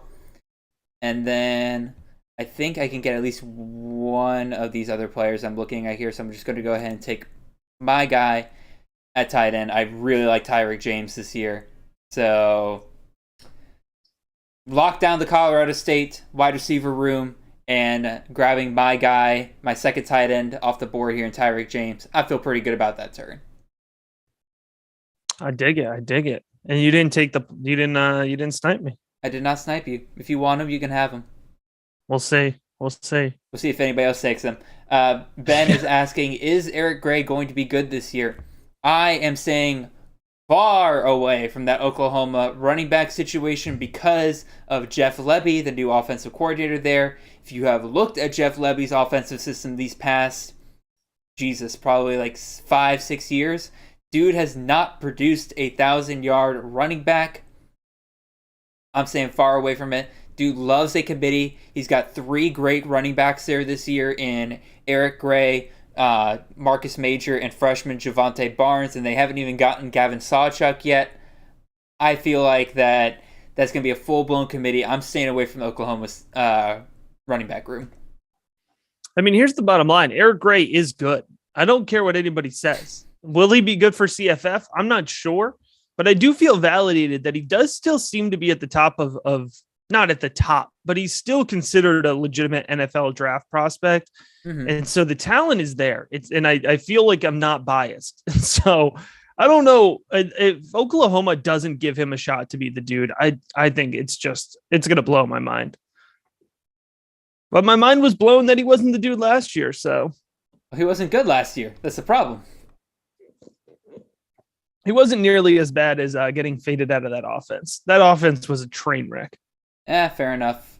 Fair enough on some things. Oh Lord, I gotta be careful. I kept adding guys to my queue that I'm like, oh yeah, that's not a bye week that I'm gonna run into problems with. And I look and I got 2 guys already on that bye week at the position. I'm like, well, I probably shouldn't do that. Gotta be honest, week 9 is not gonna be nice for me. Yeah, no, week 9, week 7, and week 5 are really kicking my butt right now. Yep. Yeah, Gavin that's Williams, gonna be a rough pitch. Top running back at Iowa this year. That's a great pick in the 17th round. I like that a lot. Wow, yeah, huh? Hey, my boy Yeet Yeet Boss is back. Yeet Because I get to say that as loud as I possibly can and have people look at me funny. But yeah, Yeet Yeet Boss, welcome back, sir. Put that on a shirt as well. Add that to the collection. My boy Yeet Yeet Boss is here. Right there on my shirt. Man, it's getting tough. Like there's a lot of players I like, but again, like because I'm so worried about my bye weeks and everything, I just got to be careful with it. My queue's holding up all right. I'm feeling all right now. Maybe I just jinxed myself. We'll see. We will see. People like to listen and be like, "Oh, you feeling good about yourself? Let me turn this around for you." Justin, take a little bit of a risk here. Ooh, a little bit of a shot. Pick. Yeah, we'll see. There's enough. I feel like there's enough safety in my running back room where I can afford it. No, fair enough. Yeah, I think that's going to be full-blown committee there. They just brought too many good options in, or they have too many good options. But, I dig it. We'll see. It. Former 4-star. I like it. All right. Hopefully he clicks with Rattler, We get some chemistry going. We'll see. Could be. Could be, could not be. Could not be. John says, week 9 sucks. Yep, we're all in the same boat, buddy. That's going to be such a bad week, just in terms of CFB in general. Yeah, what a boring week. I'm going to look it up here. Week 9. I'm sure there's going to be, I'm hoping there's at least, 1 or 2 great games that week. That can kind of save the whole week. Because, week 9, isn't that... I'm going to be so... Hold on. Week 9, Tennessee, Kentucky, unbiased interest there. Florida, Georgia's week 9. I'm ashamed of myself. As a Georgia fan, that is... Well, I don't know that that's going to be a game you need to watch closely. I think it's going to be a pretty... I will be watching it epically closely. I mean, I'm sure you will, but I think in the second half, you won't be too nervous. Yeah, probably not. Never nervous. It's actually a pretty good week. You have Stanford, UCLA. You have Oklahoma, Iowa State. You have Michigan State, Michigan. That's pretty good. Ohio State, Penn State. Okay, yeah, this is shaping up to be a pretty good week. I mean, you have UMass and New Mexico State. Fantastic there. Mm-hmm. Cincinnati, UCF. I mean, come on. There's plenty. There's plenty this week. No, fair enough. Okay, you proved me wrong. You proved me wrong. I proved myself wrong. I was right there with you. I thought it was just going to be a snooze fest. Also, Kenny, to answer your question, how many running backs, wide receivers, tight ends do you take in a 25-round draft? I'd be pretty comfortable with 3 tight ends, running back, and wide receiver. I would say I'd split it about 50-50, so probably around 9 for each of them. Yeah. 3 tight ends, 5 quarterbacks. That's kind of where I like to be. And then just try to balance out the other ones fairly close. Yeah, I would say so. All right, I'm still looking at my queue here. I got Lorenzo Styles in the 18th round. That was channeled through John Lobb, I think. Oh, 100%. Also, you took, hold on. Let's not skip over your pick here, Matt. You took Shea Wyatt. That's one of my boys. I love Shea Wyatt this year. You know what? He's been sitting in my queue for probably about 6 rounds now. Yeah, dude, great pick. There was another wide receiver I wanted to go, but I just kind of said, well, if I added him that long ago, I should probably go ahead and get him. No, yeah, 100%. And again, people I think don't realize that he's reunited with an offensive coordinator that Wyatt was coached under at, I think it was Central Missouri. Southern Missouri. I can't remember. It was a very small school, but last time they were together, Shake Wyatt put up over 1,200 yards. So for those two to be back reunited this year, I think Shea Wyatt is going to be in for a very, very good year if he is going to be utilized in the same way. And it's also part of the reason why I like Tyreek James so much, because back then that offensive coordinator was not afraid to utilize the tight end whatsoever. All right, I'm going to double tap receiver here. Take two guys that were in my queue since last round. Justin Lockhart, San Jose State, and then Caden Prather, wide receiver out of West Virginia. Is Prather the guy in that offense? So that's the question between him and there's somebody returning. Is it James? No, it's James is it's Bryce Ford Wheaton that I'm more worried about. But Prather has been the one that's been getting praised and was kind of described as the one with the higher ceiling, so I'll take that here. Fair enough. Let's see. Is this player still there? Josh Kelly. That's not a name I've seen really before, but I dig it.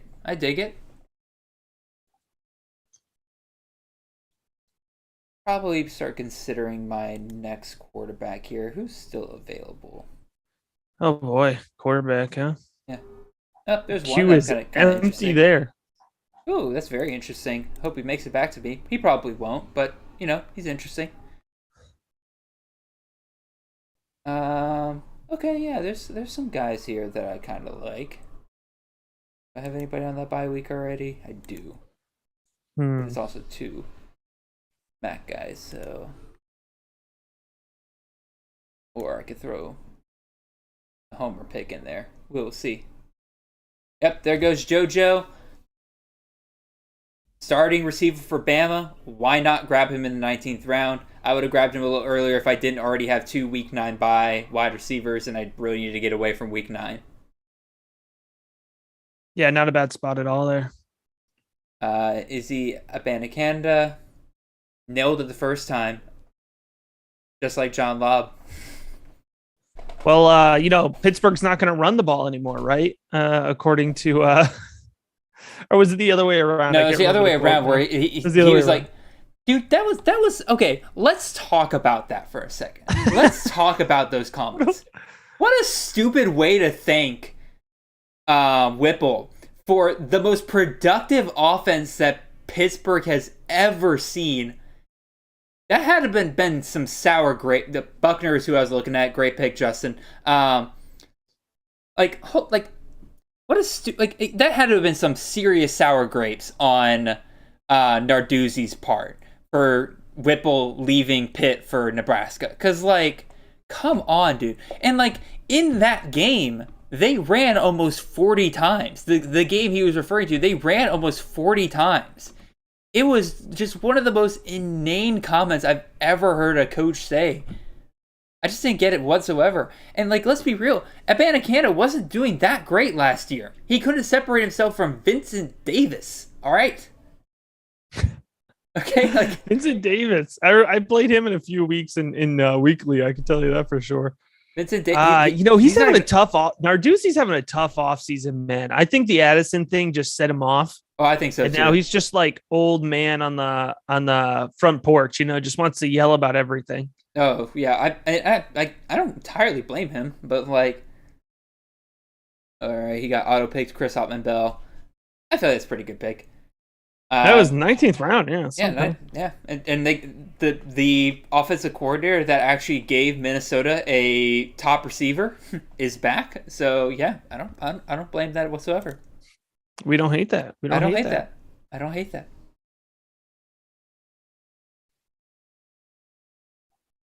All right, getting into the home stretch here. Oh yeah, I'm starting to get the yawnies going. I need to stop. I got work to do after this because I got. I'm gonna plug something else here real quick, y'all. So bear with me. The CFF guide at campusofcanton.com. 230 pages of CFF goodness, breakdowns of all 131 teams, including as well player profiles for 36 quarterbacks, 48 running backs, 60 wide receivers, 24 tight ends. $20 for all of that is fantastic, and there's even more stuff included with that. In addition, if you have already bought our CFF guide, you are going to be getting an update this week. I'm hoping to get it out by tomorrow, but again, things can happen. But hoping to get it out tomorrow, where we're going to update it with our updated rankings on the site.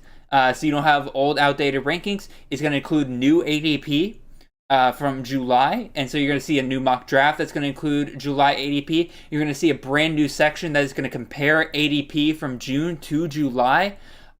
Great stuff. And again, if you buy the draft, or if you buy the guide this week, you're going to get all of that included. And again, only $20. In my opinion, one of the best deals you can possibly get out there right now for CFF.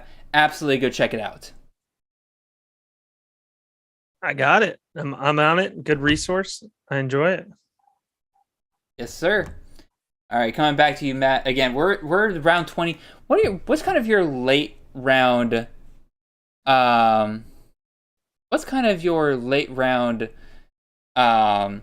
strategy when it comes to like these later rounds and everything, Matt? Because you're probably starting to get to the end of your rankings if you're somebody who's not super into CFF and you're just kind of looking for guys to take off the board. What are you kind of looking for here? Yeah, at this point, I'm looking to have that quarterback tight end number that I mentioned I wanted to hit, which was 5 and 3, and I just took Ryan Jones, so that gives me my third tight end. I have 5 quarterbacks, and then at this point, honestly, it's players that have volume, right? It's just It's an opportunity. Anybody who I think could be a 1 or close to a 1. I'm less worried about scheme at this point. I'm less worried about strength of schedule. I'm just looking for somebody who could potentially step into that role. And, quite frankly, if you're not super into CFF, if you could just find somebody you recognize at this point, it's probably a fine pick. No, that is entirely fair. Also, Matt, I thought this man would be off the board by now because you made it clear that somebody you wanted. I gave you your chance. I know, but it kept sliding. He's coming off the board, man. You had your chance. I know. I knew I needed to do it. I knew what I was accepting here. It's a real shame, but I have enough exposure where I could let him go. Alrighty. But and now hopefully somebody doesn't take him here, but I kind of like him here, and it'll get me up to the number of wide receivers that I kind of want here. So Dallas Dixon, Central Michigan, 2 Central Michigan guys back to back there. Caden Gabbard, great question. Why isn't Javon Ivory drafted higher? Damn, Kenny. Damn, that was somebody I was ready to take up right there.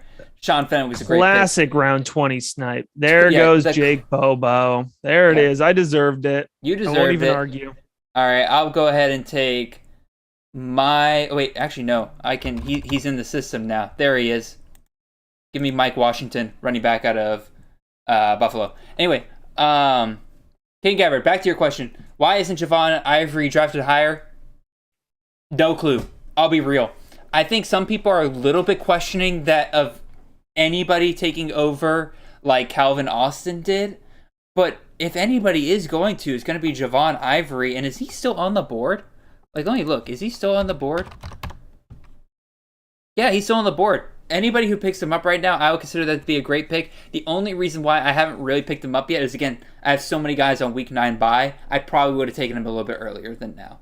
Yeah, because I'm looking at him. He's right here near the top of my rankings. Brett, can I post the results of this draft on Twitter? I keep meaning to each week, and every time I remember to do it, it's already so late in the week that I'm like, okay, I'll do it next week. I am going to make a concerted effort to post this week's draft as a way to celebrate coming into the final month of the offseason.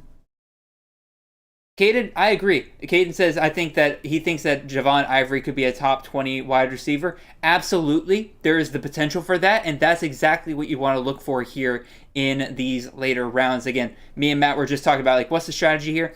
The strategy is look for guys that can get you that kind of, that even have a remote chance of giving you that kind of upside, especially in a best ball where you don't have the opportunity to pick up guys later. Yeah, I think that's a really good point. You don't get waiver wires, right? So Those guys who are maybe second or third on the depth chart, you might be taking a shot on them now. or maybe like a high end prospect that hasn't lived up to his hype, which is what I'm doing here at 21 with John Emery. You never know. I like that. And there's been some rumors that coming out that he is kind of making a comeback this year. We'll see. I've heard good reports out of camp. In new coaching staff, Mangum with that pick, he was in my queue. That's a good pick. But new coaching staff, you never know.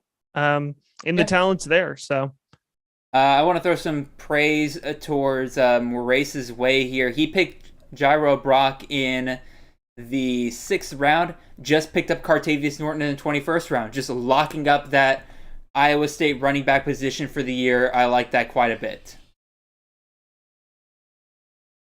All right, I got to figure, again, I want to take another running back here, but again, I'm stuck in the position of I have too many guys off at week 9. I have to be careful. And the guys who aren't on literally, of my top 5 running backs that are still on the board, 4 out of the 5 have week 9 buys. I just took Devin Carter here out of NC State, and I feel like he lines up with that Jake Bobo pick in a different way, right? Like, these are guys who could lead offenses in targets, but they're not going to go high because they're not like super pass heavy, offenses. So I think that's a good, 20 to 25 type pick. No, yeah, absolutely. Tanner Arkin there at Sprague, good pick there. John Ludavina is very sad because his team's namesake has just come off the board in the 22nd That was rude. round. That was really rude, Ben. You should apologize. I was going to say he should apologize, and then Caden asks, what has caused Adrian Martinez to fall so far this year? I talked about this earlier when I took him in what did I take him in? I took him in the 12th round this year. I think it is along the lines that Adrian Martinez is one of the most frustrating players in college fantasy because he is absolutely the kind of guy where it's like every week you don't play him, he goes off. Every week you do play him, he puts up like an 11, 12 point dud on you. And there's just almost no in between with him. And so I think people are just like almost tired of him, and they're just tired of investing in that. But again, this is best ball. In my opinion, he's in a better system now. I think he's being heavily slept on this year. I really like him at Kansas State. Yeah, but this is the format, right? To go ahead and get over that. I don't have to know when to start. Like, how many people got burned in DFS? And I know I keep talking about that, but those are the types of things that stick in my head, because you really get the ins and outs of weeks and value. And I mean, just he was just such a tough guy to go ahead and swallow and put in the lineup. Alrighty, let's see. So wait, hold on. How many running backs do I have that I can rely on week 9? If 1, 2, 3, 4. Oh god, I have 4.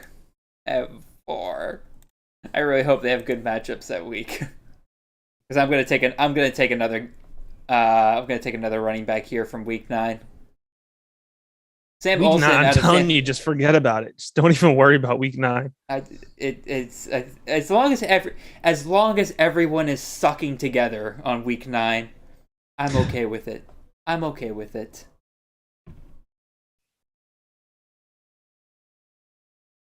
got Pitt UNC on week 9. I mean, God, it's a good week. I'm telling you. I'm still looking at these games. I'm gonna take Jordan Waters for the sole purpose of those first 4 weeks. He was in my queue. Because he probably can suck air the rest of the season, but man, those first 4 weeks, he's going to dominate because that's what Duke does every single year. So, and, I mean, you can't call him a 1-to-1 because we haven't really seen him, but Mateo Durant was able to produce in that offense. Hell yeah. Also, I just took one of my favorite third tight ends, Mason Tharp, 6'9" monster for Texas Tech this year in a Zach Kittley offense. Give me that guy that they're probably going to throw the ball to constantly in the red zone. I like that quite a bit. And then John Ludovita, does anyone know a good online therapist I could talk to forgive Ben's BU Bears? I feel like John Lobb's a pretty good therapist to talk to. I don't think he's licensed whatsoever, but Brandon taking Cam Cooper there. Interesting, because I thought it was pretty certain that Braden Shager is going to be the starting quarterback. Okay, I'm not gonna lie. Ben in the chat saying I was panicking and saw your name talking to John. Oh, no. We ain't gotta win it all. That is golden. It's worse. That makes it so much worse. Makes it worse, but I kind of love it. It makes it to where there was like an intentionality behind it of like, yes, I see that your name is named after that. I'm still gonna take him. You know what would be hilarious if I just took him instead. If I just went ahead and took care of that for you. All right. If I have 3 people in my queue right now, I have a pretty good idea of these are the people I kind of want to go with. And I got to tell you, it feels like a real sicko mode to be sitting here in the 23rd round and saying, I only get to pick 3 more guys out of my queue. Yeah, I know, right? No, dude, I have done those like monster 40 round best balls that like Mike Bainbridge and them do, and like you'll get to the 40th round and being like, man, I only get to pick 2 more guys out of this queue. Like there's some guys here that I kind of like. And it's so funny because depending on the mock draft, I've done mock drafts where I get to this point and I'm like, there's nobody left that I want, right? Yeah. And then sometimes you're like the board just falls your way. Yeah. Yeah, no, we did some eliminator leagues with Dwight Peebles, and there was one of the leagues that I was done by the end of it, and I looked at who was left and everything, and I'm just like, I'll just take whoever. Nobody. It was 14 teams, 30 rounds, so it went pretty deep, and so I got to the end of it, I'm just like, man, I don't want any of these guys right now. That is enough for me. Oh, yeah. Yee Boss, do you think Deuce Vaughn will be just as good with Adrian Martinez? Again, we've discussed this before. I think you're probably going to see some touchdown regression for Deuce Vaughn because Adrian is going to vulture a few more than we've seen the dual threat QBs do for Kansas State in the past. But the real good news about it is the fact that Adrian Martinez and Deuce Vaughn are likely the only 2 people that are going to be consistently scoring for the Wildcats. So I don't think you really have to worry about it that much. Ben, Milton Wright is no longer at Purdue. Drop in the chat who you would like to replace him with, because I don't want you to have a wasted pick there. Nolan Matthews. I like that pick in the 24th. That's a fun one. And you took Elijah, or is that Elijah Higgins? Is that his name? Yes. Yes. Yeah, I think he's the dude, right? Yeah, probably. It's another just how much how much do you care about Stanford's offense is the question. Well, here is my galaxy brain thought in the 24th round. A Tanner McKee is getting first round NFL draft type. Stanford has a reputation of developing quarterbacks and putting them in the NFL. They're down right now. They could really use a positive message around their team. Let's feed Tanner McKee. Let's give him more tape. And Elijah Higgins would be the guy that would benefit from that. So fair enough. That's my 24th round galaxy brain. Yeah, galaxy brain play. I like it. Is Jalen Robinson? Is he available? I don't think so. He is not. Try again, Ben. All right, Holt Nailers. We talked about Holt Nailers last week. That is a guy that, man, he used to be a top 20 CFF QB for 2 years running, and now everybody doesn't want anything to do with him. He was the hotness. It was Holt Nailers was a big deal. Remember when CJ Johnson was a big deal? Oh yeah. What happened to CJ Johnson? East Carolina happened to him. Fair enough. Dude, East Carolina is such a party school. I All the coastal schools right there. I mean, you can't even blame them. No, yeah. Evan Stewart in the 24th round. Yeah, that's a shot worth taking. There he is. Javon Ivory finally off the board. Great pick there, Brandon. Great pick. All right, I'm eyeing two guys right here that I'm gonna feel really good about this entire draft if I'm able to snatch these two up right here. My entire draft is banking on my final two picks. Yeah, absolutely. But if you get sniped, then your whole draft is garbage. I mean, that's what we've established. I had a whole plan, and if it doesn't go to plan here, it's just a big waste of time. I'm obviously joking. You guys have been incredible. Everybody in the chat has been awesome tonight. Really appreciate y'all's reaction. This has been pretty funny. Again, Ben taking Ngata there might be one of the funnier things that's happened on one of these streams. Is Donovan Green? Let me look it up. I think Green is actually still available. Is he? He is not. Sorry, Ben. All right, I'm going to take my two guys here. First of all, Jaron Bradley, wide receiver out of Texas Tech. Just grab another piece of that Texas Tech offense. And then here's the homer pick. Stetson Bennett. Oh, no. Quarterback out of UGA. Oh, boy. Dude's in for a big year. I'm feeling it. Give me the homer pick. You gotta respect it. I didn't take any Vols this draft. Yeah, because Brew McCoy went off the board. I think is Hyatt still available? Yeah, Hyatt, man. He's still available. Trust him.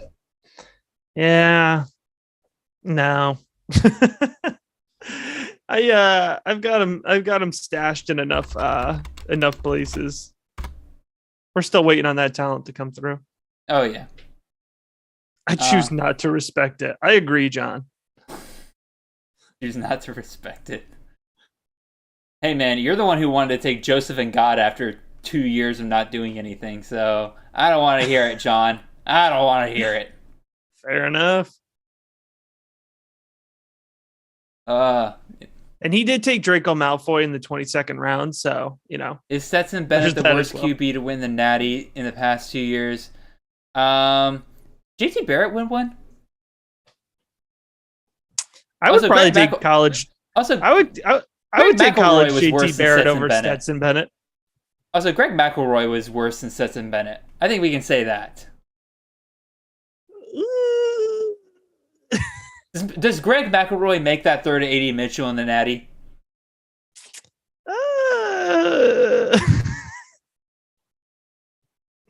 John says, decades! Taj Brooks from Baylor. Hold on. Tim Tebow. Kenny, no. Luke Altmaier in the 25th. I don't hate that at all. Was that the Jackson Dart? Yeah, that's the Jackson Dart team. Yeah, I like just locking that up.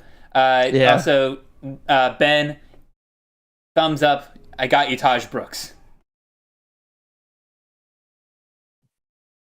John says, all right, do I take Clemson's wide receiver 2, Bo Collins? I would not want Clemson's wide receiver 2 after last year. I think you got to do it for the name. You got to take Daniel Ngata. Yeah, just go for Daniel Ngata. Because then you didn't get sniped. If you take Daniel Ngata, then you didn't get sniped on Ngata earlier. Yeah, you got to go Daniel Ngata here, John. You got to go Daniel Ngata. We will roast you if you don't take him. There you go. Good yes. pick. Unbiased, good pick. Absolutely. No, for real, that's actually a pretty good pick in the 25th round. Somebody's got to do something at Arizona State this year. It's not like they can't just not have a football team. You know what? I don't know. They might not. All right, you took Tucker Gregg at Georgia State. I don't want anything to do with Georgia State's backfield this year. I think it's going to be too much of a committee. What do you like about Gregg? I don't want anything to do with anybody left in my queue, but I have to take one of them. Yeah, fair enough. Julian Fleming, again, I keep telling people, Julian Fleming's not a bad last-round pick. He's going to start at Z for Ohio State this year. Now, you can say that he may not keep that, but he's going to start there. And we've seen that these Ohio State wide receivers are productive no matter how talented they are. So I like it. We have finished the draft. We have made it, ladies and gentlemen. Great job, everybody, drafting. Thank you, everyone. We're going to stick around here just a little bit longer. I want to thank everybody who participated in the draft. Kenny Linson, Bob Danchis, Carl Beelock, Brandon Lepper, Kane, Ryan, John Ludovina, Justin Donningham, of course, our special guest, Mr. Matthew Hicks, or Race. Awesome to have you. And again, Ben from the Baylor Bears. Appreciate you, all of you guys coming on here. And then Ben making a last pick, saying he says that Martinez has to have somebody to throw it to. Not a bad pick here at the end. So technically correct. He has to throw it to somebody. I would say that's Deuce Vaughn that he's going to throw it to, but I like it. Who is this? Phillip Brooks? Yep, there he is. I like that. All right. So typically, what we do here at the end is that we will kind of go through each of the positions and talk about which players we were kind of surprised were not taken. But I think we'll change it up just a little bit this week. And if y'all can give me and Matt just a few minutes to kind of look through these teams, we'll each pick a team that we really like that isn't our own. So, Matt, does any team kind of looking through it kind of stand out to you immediately? Again, it's 25 rounds, so like if you need a second, I'll just keep talking here. This is a great time for anybody to kind of drop a question in the chat real quick if you want to just kind of kill time while me and Matt are kind of looking at these teams. I'll tell you, I really like the start of Ben at the end there, drafting from the 112, doing Tillman, Sharp, Corum, Will Rogers, Brennan Armstrong. I think that's a nice start there. Oh, yeah. It's always it's so interesting. You want to look at starts, but it's really the depth of the roster that's so important in best ball. Oh, yeah. Again, he picked up some of my favorite guys. Like I was a little worried about his wide receiver start here. Obviously, Tillman's a stud. But Tinsley, Harold, two guys with big question marks right there. But then you got Robinson, got Palmer. Those are two guys that I like quite a bit there. So I think he can have a solid starting lineup. And if some of these other guys hit for him, he's good to go right there. Which ones kind of stand out to me? I would say, I gotta tell you, Tiger Bob is good.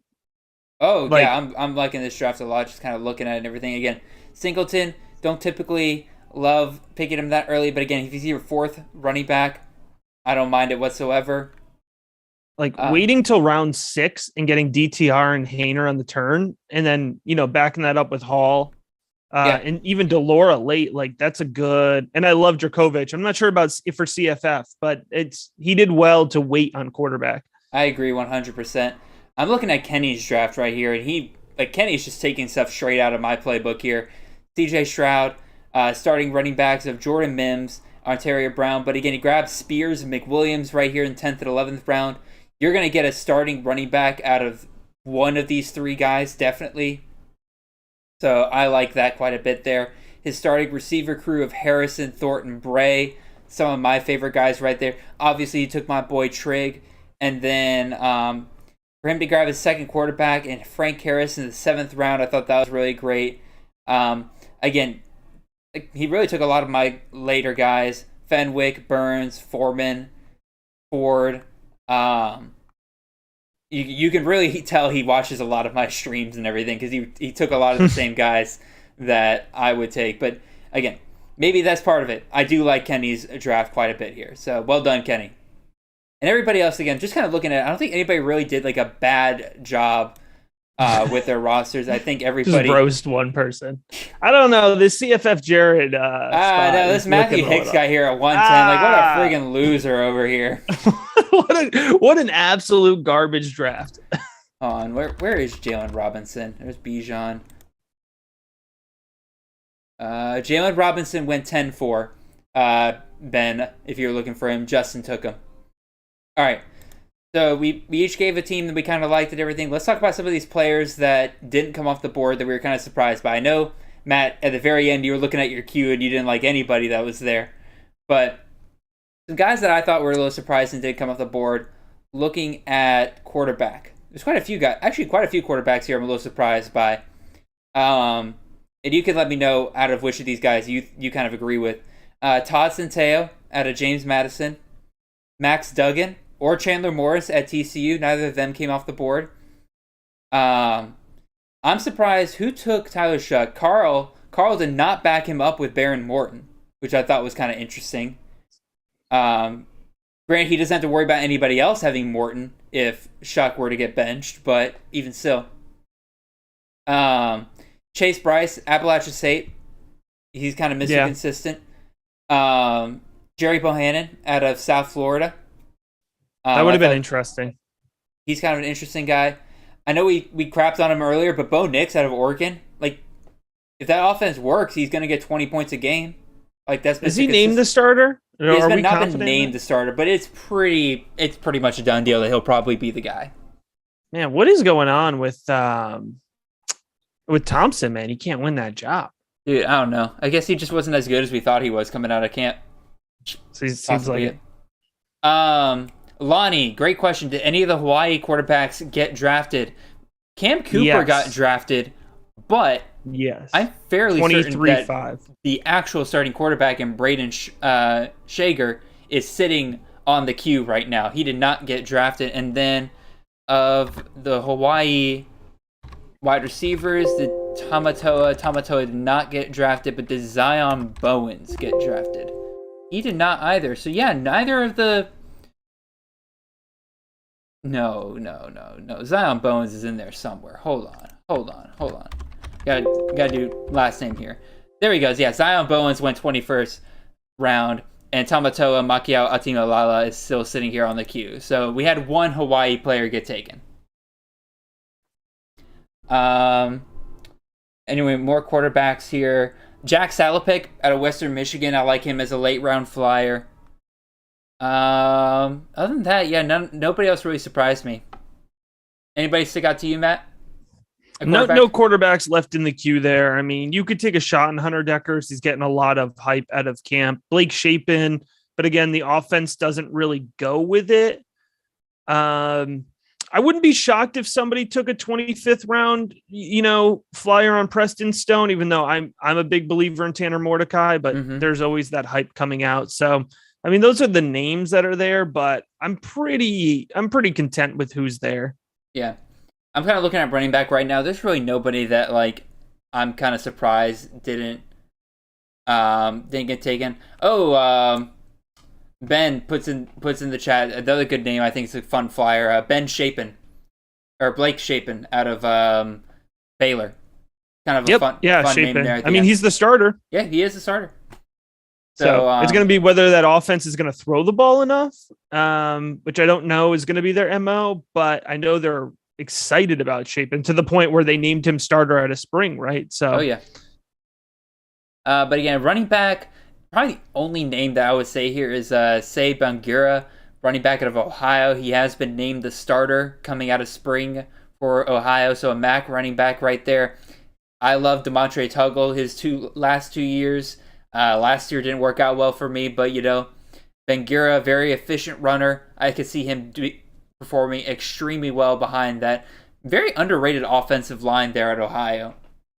I think they were like 4th in line yards last year. So I think Say Bangura is probably the only one I'm surprised by. Everyone else, nobody really stuck out. Anybody for you, Matt? I had Nathan Carter in my queue just because he's the lead back, but he's the lead back of the Huskies. So. Of UConn. Yeah, but I mean, he's a guy who runs the ball. He's a guy. That's what you love saying at the end of your drafts. Like, yeah, he's a guy. He's gonna suit up. He's gonna wear a helmet. Alrighty. Wide receivers. Roma Dunze out of Washington. I know McMillan, his counterpart, got taken in 25th round. I feel like Roma Dunze was in somebody's queue, ready to go. So he kind of surprised me. Nobody else here really surprises me. There's guys I like that are fun flyers. Gary Bryant Jr. out of USC. I like Tamatoa Makiao Timalala out of Hawaii. Jacob Copeland out of Maryland. I like him quite a bit. Jeremy Singleton out of Georgia Southern. But again, nobody here that was like surprised wasn't taken. Damian Alford was in the queue, out of Syracuse. Oh, yeah, big guy. Call. opportunity there. So that if it wasn't Greg with that last pick, it was going to be Alford. So that's about it. Mm-hmm. And then tight end. Sheesh. There's some good tight ends, but like nobody I'm like super surprised by. Maybe Devin Culp, maybe Christian Strahan from Houston, Christian Sims out of Bowling Green. But like again, nobody here that I'm like, how dare y'all not take them? I got to be honest. Once I got to 3, I stopped looking. I said that was enough for me. No, fair enough. Also, Lonnie, to answer your question, I am fairly certain that Justin McGriff got taken, 15th round. He was asking if any other Utah State wide receivers had gotten drafted besides Brian Cobbs, and Justin McGriff went off in the 15th round. I don't think Xavier Williams, he's still on the board. Nai is probably still on the board. Yep, there he is. There's another one. Oh, my boy, Vaughn. Terrell Vaughn, he's still on the board. Yeah, absolutely no reason. John, being the Clemson homer in the chat, is saying that tight end Davis Allen is going to shock the world. I would believe that if I didn't draft Braden Galloway the last 2 years thinking I'd get some value out of him. So, I think that pretty much calls it here. Again, any kind of overall thoughts on the draft, Matt, that you can kind of think of? No, I mean, I like this approach. I mentioned I was going to go a little bit more QB heavy. Didn't quite work out that way, but I really liked the way I waited on wide receivers. Definitely the longest I've waited on wide receiver. So I like that strategy. I thought it panned out well for me, and I'd like it a lot better than what I wait on running back. So I think this might be one that I lean into a little bit more moving forward. Yeah, I went into tonight thinking I'm going to get 2 running backs out of my first 3 picks. That was my strategy going into it, because I haven't really done that. I typically grab 1 running back in my first 3 picks, and I'm like, you know what? I've been struggling at running back lately. Let's kind of double down on that pretty early. I like the build. I don't love as much the wide receivers I was able to get. I was kind of hoping a guy like Stephon Cobbs might have fell to me there at the end of the 4th, because I've seen him kind of fall to the 4th there. But I feel pretty good about it. I grabbed one of the top tight ends, so I always feel good about that. And then, just like down the stretch, running back, I felt really good about Christopher Brooks, Dedrick Parson, all the guys I grabbed. And again, this block of QBs that I grabbed right here, I feel really, really good about the upside I can get any given week. Granted, though, the downside of a roster build like this is that I didn't grab a guy like Aiden O'Connell to where I'm like guaranteed 20 points every single week. There could be a week or two where Garrett Schrader, Colin Schlee, KJ Jefferson, and Adrian Martinez were just all for some reason just dud at less than 15 points. But there could be weeks where 2 of them get me 35 plus points, because that's the kind of upside you get with some of these dual threat quarterbacks. I like my build quite a bit here. Ben, you asked, do I know anything about George Halani? Is he good? In my opinion, no, he's really not. He is good on prize picks during the season when they give him an over-under fantasy points of like 8.5. He's going to score you 10 points every given week. Do not expect him to score more than like 12, 13. It is as simple as that. And I like Ashton Jeanty, the freshman they're bringing in this year. I think he could take over by year's end. Ben, I feel like that's a sarcastic great in the comments. I like Kalani. I'll give the opposite. I think he's really talented. He struggled to stay healthy last year, but as a true freshman, he had 1,000 yards, 7 touchdowns. So I think the hope for Halani is that he gets back to that level. And he was effective when he was, I think he's listed as playing 9 games last year, but I think he only played like 5 healthy, and he had 569 yards. So the key will be whether he can get back to the end zone, because he also had 3 receiving touchdowns. So 10 as a true freshman. It'll be interesting to see what Boise State does there this year. See, again, I would like him to return to that if they didn't have like a stud Texas running back breathing down his neck this year. Fair enough. So, but even still, again, great overall draft. Really appreciate everybody tuning in on the chat and everything. This has been a fun one as always. We're going to keep these going. If you want to participate in next week's, especially if you weren't in this week's and you're in this chat and you're listening to this and you're saying, hey, I really want to get some practice in before we go into our actual drafts as they start up this upcoming month. Because again, season's only 4 or 5 weeks away, y'all. Like, it's blowing my mind, but we're already almost there. So absolutely hit me up on the Twitter. I'm at CFF_Jared. You can DM me there. Let me know that you want to be in next week's draft. I'll try to make that happen. Matt, let the people know where they can find you on Twitter, as well as what kind of content do you have coming out for college fantasy football? Yeah, absolutely. Rookie Big Board is the YouTube channel where myself and John Lobb are putting out. We already have seasonal positional previews. We're doing a weekly college fantasy football big board show, which will happen during the season as well, that are focused, week to week content as well as DFS picks. So that's going to be good stuff. We're going to want to make sure you're following us on YouTube over at Rookie Big Board. And I'm on Twitter at the FF_educator. Lots of CFF, Devi, all the goodness. Absolutely, y'all. And I love listening to the content over there. And Matt does a great job. And he is probably one of the few that can consistently get John Lobb onto his shows. And if you love John Lobb, absolutely go check out all of their content over there. And again, when it gets around draft time and everything, like for the NFL draft, one of my go-to places is Matt's stuff. He does an incredible job breaking down all the guys going to the draft, because unlike some of the other NFL draft analysts out there, Matt has actually watched a lot of these guys in college and isn't just looking at a list of names and like trying to retroactively go back and watch their film and highlights and stuff like that. No, Matt has been there every step of the way with these guys, and that kind of perspective is great to bring with you into the NFL draft stuff. So absolutely check out his stuff. Yeah, I think that pretty much brings us to the end of it. Again, this has been awesome, Matt, and thank you each and every one of you who are in the chat. Really appreciate y'all. When this comes out tomorrow, when this comes out, go ahead and share it wherever you can and everything, and just let your friends know, like, hey, you had a great time with these drafts. Let's get some new people in for next week and everything, so we can get some great diverse viewpoints during all of this. Really appreciate y'all. Have a wonderful and safe week. See y'all.